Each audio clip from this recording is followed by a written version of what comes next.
அனைவருக்கும் வணக்கம். இந்த வீடியோவில் நாம ரொம்ப முக்கியமான ஒரு டாபிக்கை பார்க்க போகிறோம். என்னன்னா சிம்பிள் மெஜாரிட்டி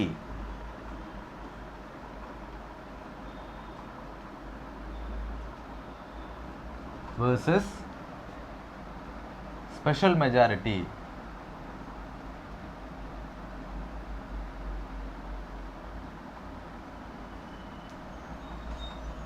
இதுதான் பார்க்க போகிறோம். இந்த சிம்பிள் மெஜாரிட்டி ஸ்பெஷல் மெஜாரிட்டின்றது ரொம்ப முக்கியமா அப்படின்னு கேட்டிங்கன்னா கண்டிப்பாக முக்கியம். ஏன்னா நம்ம அரசியலமைப்பு படிக்கும்பொழுது சில இடங்களில் இது அப்படியே ஜஸ்ட் லைக் தட்ன்ற மாதிரி கடந்து போயிடுவாங்க. அந்த சமயத்தில் இது ஒன்றுமே புரியல அப்படிங்கிற மாதிரி நம்ம குழப்பம் வரக்கூடாதுன்றதுக்காக தான் இது ஒரு செப்பரேட்டாக ஒரு கிளாஸாக உங்களுக்கு நடத்தணும் அப்படின்னு நினைக்கிறேன்.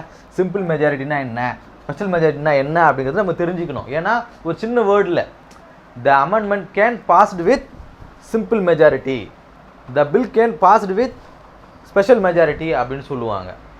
அப்போ நம்மளுக்கு ஸ்பெஷல் மெஜாரிட்டினா என்ன, சிம்பிள் மெஜாரிட்டினா என்னன்றது தெரியாமல் போய்டும் இல்லையா? ஸோ அதனால தான் இது செப்பரேட்டாக ஒரு கிளாஸாக நடத்தணும் முடிவு பண்ணியிருக்கேன். இந்த சிம்பிள் மெஜாரிட்டினா என்ன அப்படின்னா, இப்போ ஒரு 100 பேர் இருக்காங்கன்னு வச்சுங்களேன். இப்போ ஒரு 100 பேர் இருக்காங்கன்னா ஒரு விஷயம் கொண்டு வராங்க.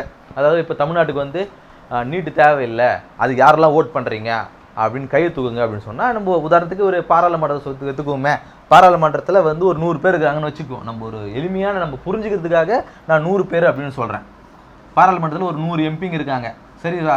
இந்த மாதிரி தமிழ்நாட்டுக்கு நீட்டே தேவையில்லை, அதை நம்ம கொண்டு வர போகிறோம் அந்த மசோதா. அந்த மசோதாவுக்கு யாரெல்லாம் ஓகே சொல்கிறீங்க, கை தூக்குங்க அப்படின்றாங்க. இப்போ 100 பேரில் 51 பேர் ஓகேங்க கேன்சல் பண்ணிடலாம், தமிழ்நாட்டுக்கு நீட்டு வேணாம், அதை கேன்சல் பண்ணிவிடுங்கன்னு சொல்கிறாங்க. 49 பேர் இல்லை தமிழ்நாட்டுக்கு நீட்டு வேணும் அப்படின்னு சொல்கிறாங்க. ஆனால் 51 பேர் சரின்னு சொல்லிட்டாங்க இல்லையா? 51 பேர் சரின்னு சொல்லிட்டாங்க. அப்போ தமிழ்நாட்டுக்கு நீட்டு வேணாம் அப்படின்னு சொல்லிடுவாங்க. இதுக்கு பேர் தான் சிம்பிள் மெஜாரிட்டி. சரிங்களா?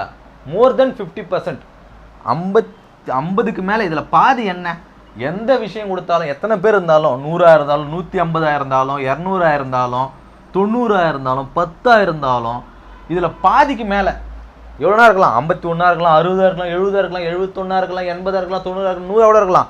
ஆனால் 50க்கு மேலே ஒரே ஒரு பாயிண்ட்டு 51 என்ன 50.01 வந்தால் கூட அது சிம்பிள் மெஜாரிட்டி தான். It can passed with simple majority. 50க்கு மேலே வந்துச்சுனாலே, ஒரே ஒரு பாயிண்ட் ஏறிச்சுனாலே அது சிம்பிள் மெஜாரிட்டி தான். ஸோ அதுதான் சிம்பிள் மெஜாரிட்டி. ஸோ சிம்பிள் மெஜாரிட்டினா என்ன, மோர் தென் 50%, 50%க்கு மேலே ஒரு பாயிண்ட் வந்தாலும் அது சிம்பிள் மெஜாரிட்டி. இது நல்லா ஞாபகம் வச்சுக்கோங்க. ஸ்பெஷல் மெஜாரிட்டினா என்னன்னா, அதே 100 பேரே வச்சுக்குவோம். அதே 100 பேர், அதே நீட் மசோதா பாராளுமன்றத்துக்கு போகுது. ஆனால் இதை ஸ்பெஷல் மெஜாரிட்டி தான் நம்ம எடுக்கணும் அப்படின்னு சொல்லிட்டாங்கன்னா, இதில் என்னென்னா 2/3 மெஜாரிட்டி அப்படின்வாங்க. இது ஸ்பெஷல் மெஜாரிட்டின்னு சொல்லுவாங்க, 2/3 மெஜாரிட்டி அப்படின்னு சொல்லுவாங்க. இப்போ இந்த 100 மூணாக பிரிங்க.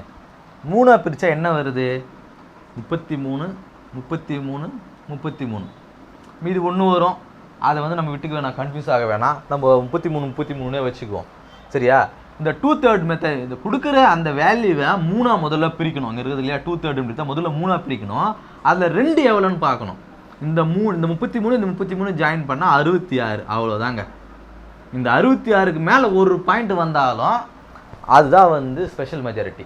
இங்கே எப்படி 50க்கு மேலே ஒரு பாயிண்ட் வந்தாலே நம்ம சிம்பிள் மெஜாரிட்டி சொல்கிறோமோ, அங்கே 2/3 எந்த வேல்யூ எத்தனை பேர் இருந்தாலும், இப்போ ஒரு பாராளுமன்றத்தில் எத்தனை எம்பிங்க அங்கே ப்ரெசென்ட் ஆகிக்கிறாங்களோ, அதில் ஒரு அந்த ப்ரெசென்டிங் எம்பியை 3 டிவைட் பண்ணி அதில் 2/3 மெஜாரிட்டி, அதில் 2க்கு மேலே யாரெல்லாம் வராங்க அப்படிங்கிறத பார்க்கணும்.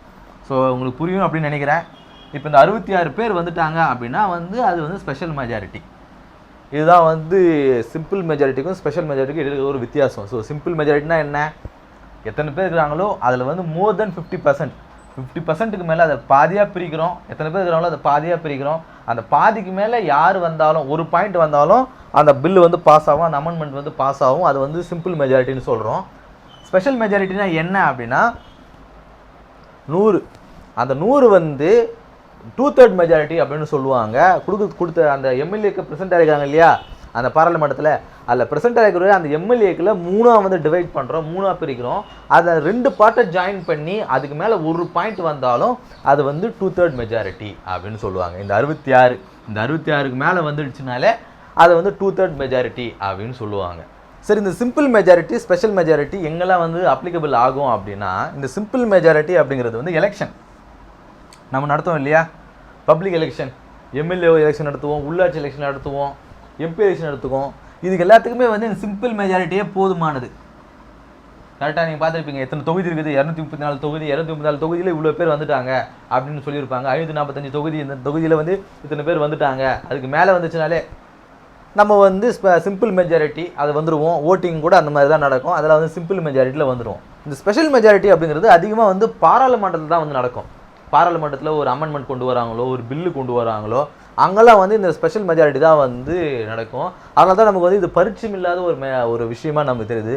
ஸ்பெஷல் மெஜாரிட்டினா என்ன அப்படிங்கிறது நம்மளுக்கு வந்து ஒரு குழப்பமாக வருது. ஸோ இந்த வீடியோவில் நாம சிம்பிள் மெஜாரிட்டினா என்ன, ஸ்பெஷல் மெஜாரிட்டினா என்ன அப்படிங்கிறத பார்த்தோம். அடுத்த வீடியோவில் சந்திப்போம். நன்றி.